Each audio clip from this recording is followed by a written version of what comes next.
What's going on, trainers? Welcome to your guide to the laning phase in Pokemon Unite. In today's video, we're going to teach you everything you need to know to handle yourself in lane straight from the first moment of the match all the way until the laning phase ends and it's time to fight for Zapdos. I did say that we're going to teach you because I'm joined by special guest Dunmuir. Go ahead and introduce yourself. What's up, guys? I'm, as you mentioned, Dunmuir. I'm a top 100 Overwatch player. I spent about 3 years playing that game, and I got to the very top of it. It's about as far as I can go without being like officially a pro. Alright, and how much time would you say you've spent playing Pokemon Unite on your stream, as well as rewatching old videos for VOD review? About 50 hours or so, I would say. That seems like a low estimate to me. I feel like you've streamed like at least 75 to 100 hours in just this past week alone. But you're being modest, I like that. And with that, let's dive right on into it, get people learning about the laning phase. First things first, when you're on your way to lane, there are 2 single A-Palms and a double A-Palm spawn. What would be the most efficient way to knock out those Pokemon on your way to lane? To some extent, it depends a little bit on the character you're playing, but for every character, the general rules you're going to want to follow is to continue walking along with the Pokemon as much as you can be, and be maintaining consistent damage on them while you're walking with them, and maximize your cooldowns. So for example, I play a lot of Snorlax, and Snorlax has a tackle ability that makes him travel distance. Just make sure you're doing simple things like using tackle at its maximum distance for the first A-Palm, just to get the extra distance along with the damage. An additional thing that's extremely important just for being efficient is to make sure if you have any sort of ability that is capable of hitting multiple targets, make sure you're hitting as many targets as you can. There are 2 A-Palm that will walk together at the same speed if you hit them at the same time. And so if you're playing a Pokemon like Charmander, you can stand on the side of one of the A-Palms and make sure you're hitting them both at the same time with your auto attacks as you're moving. It will double your efficiency, allowing you to get into the lane faster. Okay, once you've made it to the lane, there are all those lane Pokemon which will respawn 1 minute after getting knocked out. In what order would you try to take those lane Pokemon out? Essentially, you have to think about how there are Pokemon mobs on their side and your side, and there are a few that are considered neutral because they're right in the middle. If you're at any point, there are Pokemon mobs that you can kill on their side and actually be able to go kill and take advantage of without yours being threatened, you should always go for those. And it's difficult for them to threaten yours if you're playing aggressively and looking to threaten theirs. Because at minimum, you'll be able to threaten their mob, or they'll come and match you, and then it's just a neutral fight for the neutral mobs. Got it, so try to take the wild Pokemon from their side first, and if they're trying to do the same thing on you, then you guys just end up fighting in the middle over the Corphish. Yes, and that's essentially how all top tier games will end up going. Okay, someday I hope to get there. What if I'm getting crushed in my lane, and my enemies are the ones who are having the option to take Pokemon from my side of the map? What should I do to try to stop them, or should I just ignore it and try to take Pokemon from their side? If you're getting crushed like that, it's usually because you're down a member in your lane, and you need to start focusing on getting as much value as you can without dying for it. Because the worst thing you can do is go walk into the enemy team, try and fight them for the mob so hard that you die and they get the mob. So essentially what you'll need to do is play defensively and take all of your burst damage and hit them as soon as they're like low. Okay, so you wouldn't go running onto their side, you would just wait for them to do the damage and try to snipe it at the very end with your burst damage. Exactly. Okay. You should be doing that with every mob you ever fight though. Use your more consistent slow damage to get it low and then finish it with the burst. Got it. Now let's backtrack a little bit. What are the differences between the top and bottom lanes? The biggest differences are that the bottom lane has more XP in it. The bottom lane has the Audinos, while the top lane has a Corphish and just the A-Palms. So you want to put your Pokemon that want to be getting as much XP as possible in the bottom lane, which is specifically your all-arounder. Okay, and what would be a nice lane duo setup for the top lane versus the bottom lane? Usually, until we've developed perhaps like a special sort of meta, you want to have a tank and an attacker in the top lane, and you want to have a support and an all-arounder in the bottom lane. In my opinion, what this very solid set of actual Pokemon for that would be a Snorlax up top with like a Pikachu or an Alolan Ninetales, or Lucario in bottom with an Eldegoss. Behind each of those tier 1 goals, there are 2 citrus berries. They spawn in after 40 seconds into the match, and they respawn every 40 seconds after they've been used. They'll restore 1,500 health when you pick them up. Unless you're Snorlax, then you get double effectiveness from the Gluttony ability. When would you use those berries? If you're playing a character that doesn't have sustain abilities, and you're low enough that you can't just heal yourself by just standing in your lane, that's when you want to be using them. So example, you're playing the top lane and you're playing Snorlax while your buddy's playing Pikachu. Your Pikachu has 0 ability to sustain themselves, and they shouldn't be playing with abilities that let them sustain themselves. There's better options that they could have in regards to their items. You should be using your sleep as much as possible to make it so your teammate can take all the berries. Okay, and that goes for any Pokemon that can sustain itself with an ability. Try to use that ability to sustain yourself before you dip into the berries, so that your partner can use the berries instead. Exactly.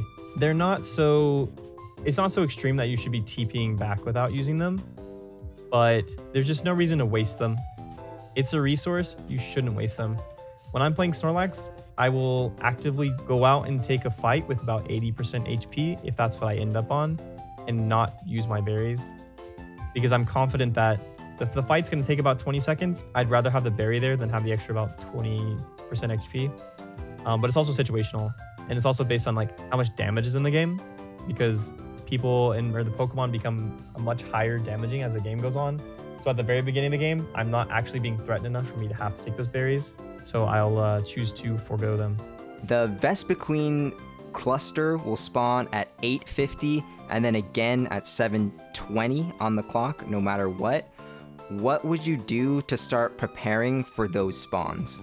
The most important thing would be to ensuring you're the proper HP level. The spawns of those are extremely important, particularly at the beginning of the game. The last 3 minutes of the game, they're just less important than they are at the very, very beginning.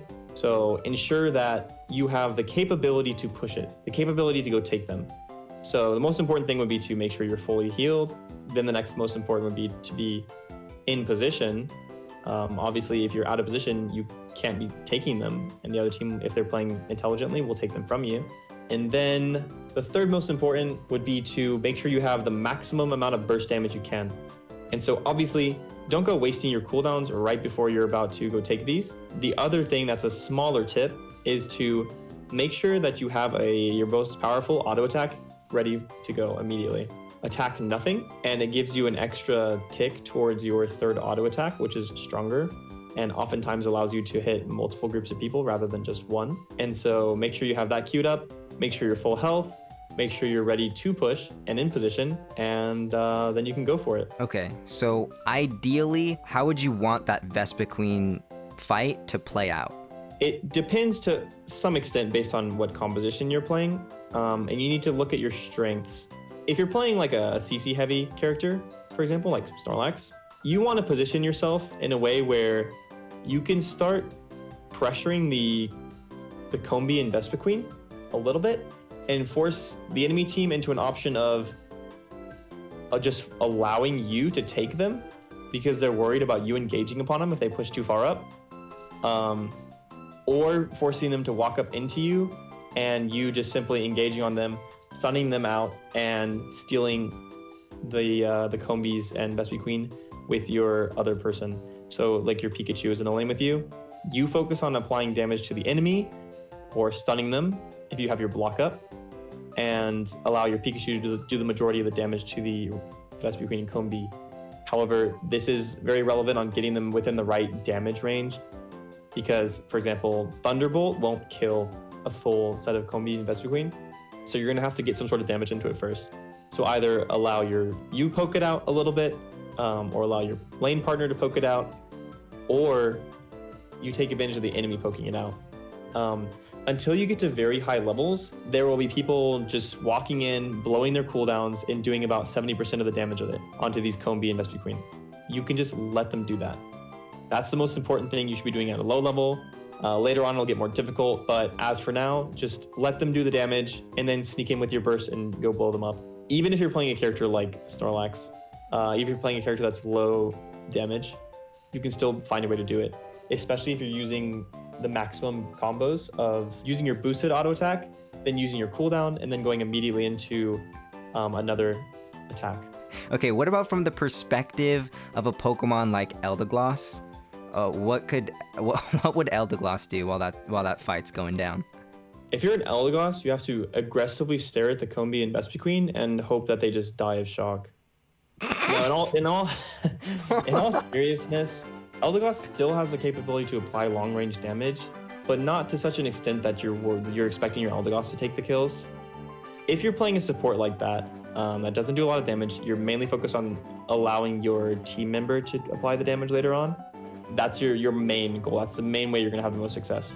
However, Eldegoss does have the capability to pull mobs into them. It's not the most effective tool, but for example, if there was some sort of a stalemate where both sides are waiting for the other team to aggress upon the Combee and Vespiqueen, you could have your lane partner, or perhaps your Eldegoss, pressure the Combee and Vespiqueen, and they'll start attacking you. They'll start moving towards you. They don't go very far, so it's a small window that you'd have to hit if they were already a little bit low, most likely, but that is an option. Usually it's just going to come down to supporting your carry. Okay. So if my opponents are trying to score on me, how can I prevent them from scoring when I'm in a pretty disadvantageous position with low HP? How do I still stop that from happening? And when do I just say, okay, I have to allow this? It's always, all these things are going to be to some extent character dependent, but the fundamentals will remain. The fundamentals of, for example, oh no, we pushed too far, my lane partner got killed, and now I'm kiting back into my goal, and they're trying to push. If you're a ranged character, play range. I know it sounds a bit obvious, but too many people take not enough advantage of their range and end up tanking a bunch of melee damage that they don't need to take. So essentially, play to the advantage of your character. For example, a character like Snorlax can sustain a decent amount in the lane and still stop them from scoring. But it's about learning to understand your limits and understanding like whether it's worth it to continue. For example, if you're playing in the time where there's 2 times points and the enemy are carrying a lot of points and you could potentially lose the game by not stopping them from scoring, you have to absolutely all in. If you're playing in the early lane and they're going to score about 30 points together, it's not worth it to trade your life. In addition to that, it's essentially about min-maxing.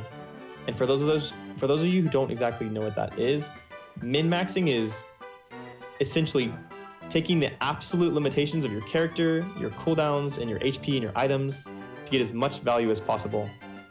That will come down to situations like understanding, I'm at 40% HP. What kind of distance can I play? Can I actually pressure them from scoring here?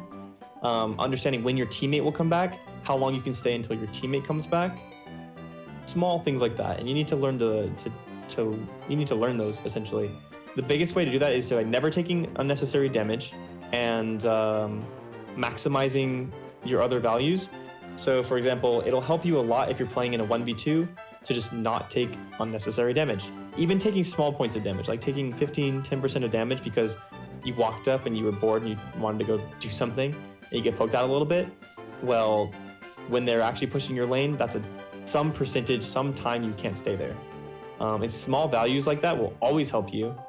They will always ensure that like in many situations, there's times where you'll get a big advantage out of it, because small can oftentimes equal a huge advantage.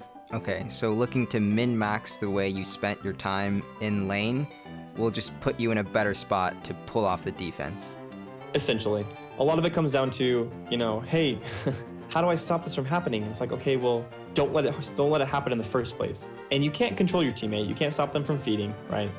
But you can stop them from feeding, or you can see them go feed and know they're 100% going to die, and understand that it's no longer my fight.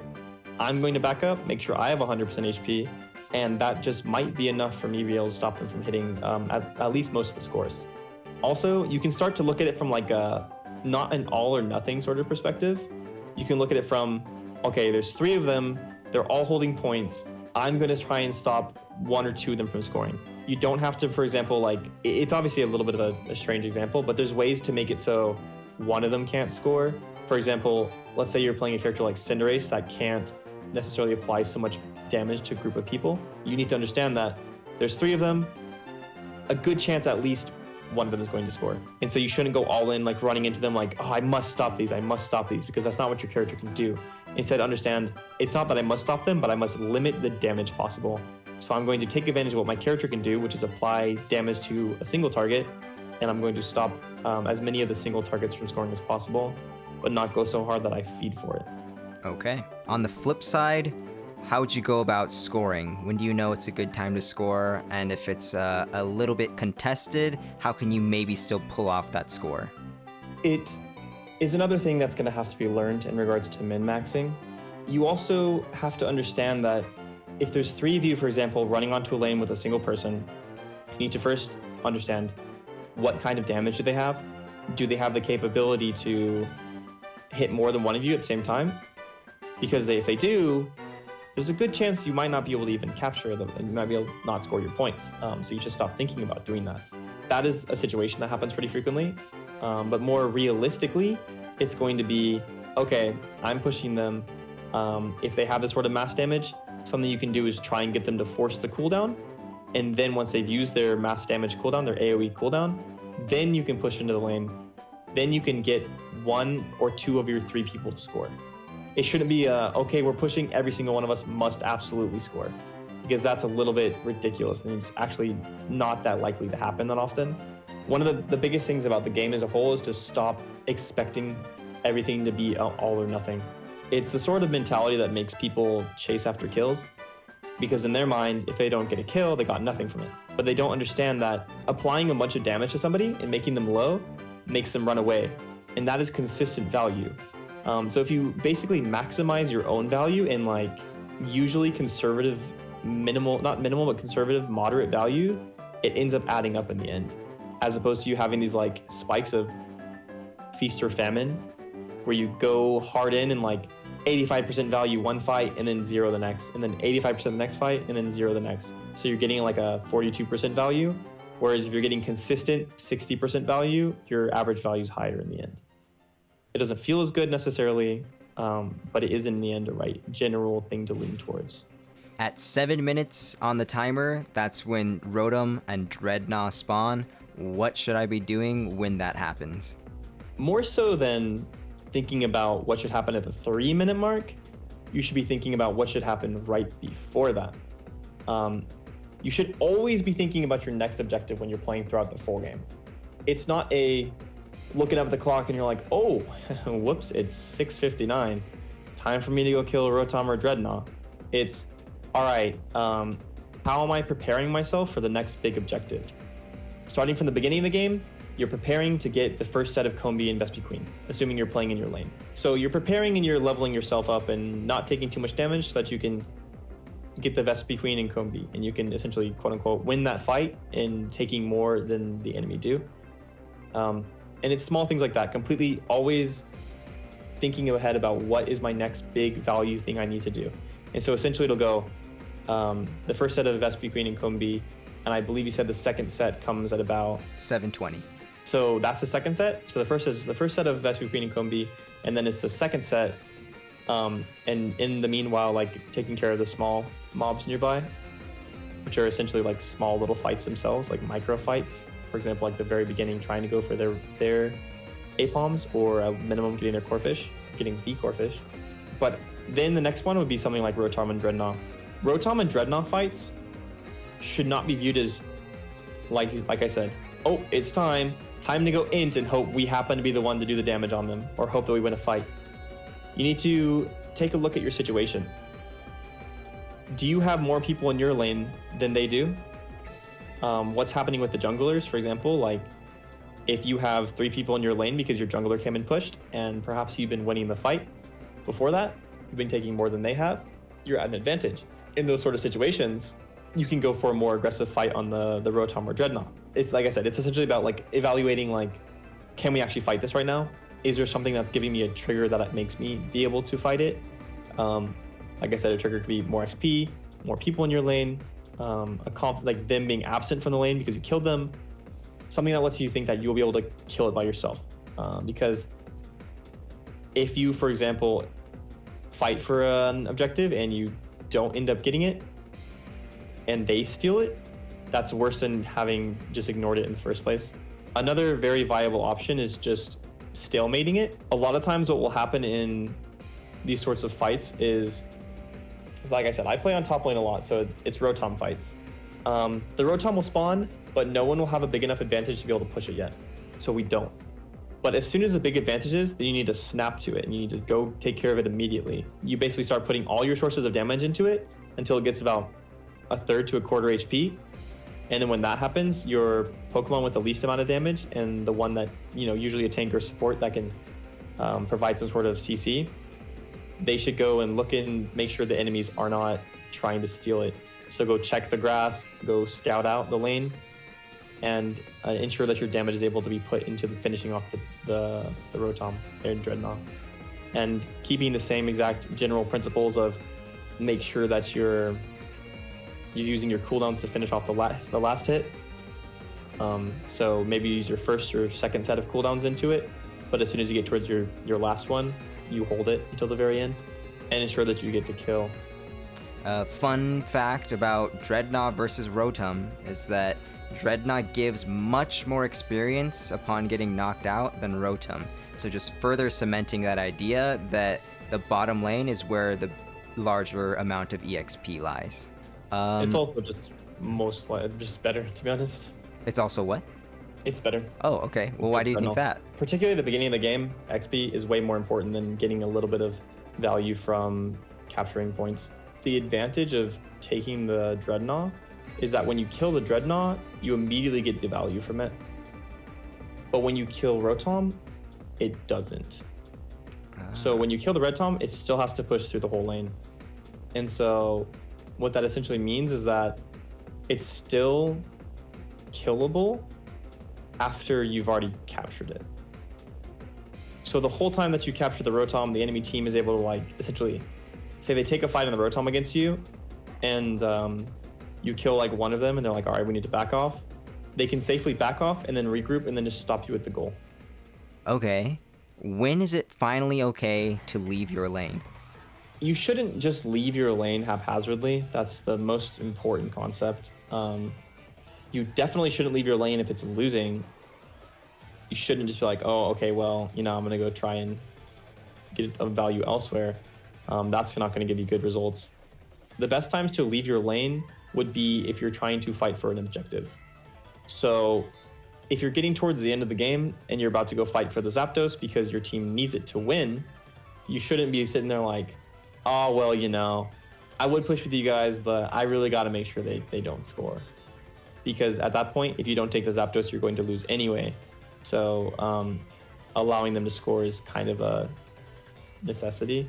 It's an unfortunate reality of the situation. That's usually about how it goes. Also, as a small side note, it's okay to temporarily leave your lane to take some mobs on the side. And when I say leave your lane, it's like let one of you walk off and go take some of the mobs while one of you guards the lane. So it's not a true leaving of the lane. The only objective that it would be worth to leave your lane for is not just Zapdos, but Drednaw, the first time it spawns, is very likely worth having a full rotation. Potentially fighting 5v5 on the Drednaw to take it. Okay, that's kind of a bigger brain play. This guide is meant for newer players. What would you say to a newer player? Do you really think they should just yeah, screw it, Drednaw's here, Dunmuir said go fight for it. What would you say to a newer player? Only one Zapdos. Okay. Leave your lane when you need to go get Zapdos. Or if you really think you can get more value by running down and perhaps turning a fight at the bottom. Okay, he gave you permission. He gave you permission if you really think you can do it. Look, just because I've given permission doesn't mean you should do it, though. But it's about learning. You have to try things to learn. All right, I like that. Just for those people who are going to be mainly playing jungle, but still want to learn how laning works, you need to understand that your jungling is to assist your team's lane. So you should always be thinking about how can I be helping out my team? How is what I'm going to do going to help out one of my lanes? So is me going back for another set of farm, which will level me up, is that going to be enough value for my team? And just, I feel like it's pretty necessary to talk about the rest of the team when you're talking about laning also, in that the lanes are so important, and then especially for like the first 7 minutes of the game or so, that even you as a jungler should be thinking about them a lot. If you're losing and you're getting pushed back pretty far, this game is designed in a way where when you start losing, there's things that are added to the game to allow you to lose less. So for example, if the first goal is capped on your side, that means that the Audino will spawn on the side of the map, directly like above the second goal. And the other team will not have these. So essentially you're just getting an advantage for having been being beaten, and that means you should take advantage of it. If you start losing, if you start getting out leveled, you should take advantage of the fact that you have more mobs in your side of the map now, and you should definitely be taking them. The worst thing you can do is just keep running out past where your goal used to be to go die because you feel like you need to get something done. Playing into the fact that because you're losing, they're a higher level than you is, and just running in and trying to fight them, instead of playing towards your strength of having more XP waiting in your lane for you to take, or waiting behind your lane for you to take. You just got to focus on that. Okay. Play for the comeback in regards to re-leveling yourself up to match the other team. Yeah, this game's got a lot of comeback mechanics built into it. Zapdos itself almost feels like a comeback mechanic. It is without a doubt. And as a flip side to that also, if you're feeling frisky and you're feeling like trying something, this would definitely be done at higher play and could be taken advantage at lower play also. That thing I mentioned about the fact that the team who's losing will have more farm in their lane, that means that if you're trying to stop them from doing this recovery, you should push up all the way up under their second goal, about as far as you can go without being too risky and dying, and try to fight as much as you can for those mobs there, and treat them a little bit like they're neutral mobs. The core fish that spawns above and below the lane, or above and below the second goal, or sorry, the first goal, above and below the first goal, that is now in neutral territory, and that can be stolen. And if you push up a little bit further, depending on like how much of an advantage you're taking, you can take even more of their Pokemon and just maintain this constant lead throughout the game. Okay, so if you're the winning team, you don't just have to let your opponents have their comeback Pokemon. You can go take those from them. Yep. And also there's the Vespiqueen and Combee that will spawn closer to the enemy team, usually if they're losing and if their lanes have been captured. So you should be trying to take those also. Yeah, those Vespiqueen spawning closer to your goals they're like a double-edged sword. Sometimes they just are free points for your opponents after they wipe you out. That is an unfortunate part of that situation, but yes, that is true also. Okay, great. Thank you, Dunmuir, for helping me out with this video. I really appreciate all the knowledge that you were able to share with us. Is there any links or anything that you'd like me to share with the people in the bottom of this video? Yeah, if you guys are looking to see what a top 100 Overwatch player can do in Pokemon Unite, you guys should come follow me on my Twitch. It's just Dunmuir. That is exactly what my Twitch username is. Yeah, I will be doing lots of gameplay streaming. I will be doing some more VOD reviews. I've currently been running them for about a week now. And I will be taking user submissions when the game's out. So if you want to see what you can do to improve, come check me out. Yeah, Dunmuir has actually, I think, reviewed almost every moment of Pokemon Unite that I've played so far, and he's helped me out a lot. A bunch of the topics that I've already made videos for, I gained the knowledge for those videos through Dunmuir's streams, so go check them out. You can learn stuff even before I teach them to you. All right, any last thing you want to say to anyone watching the video?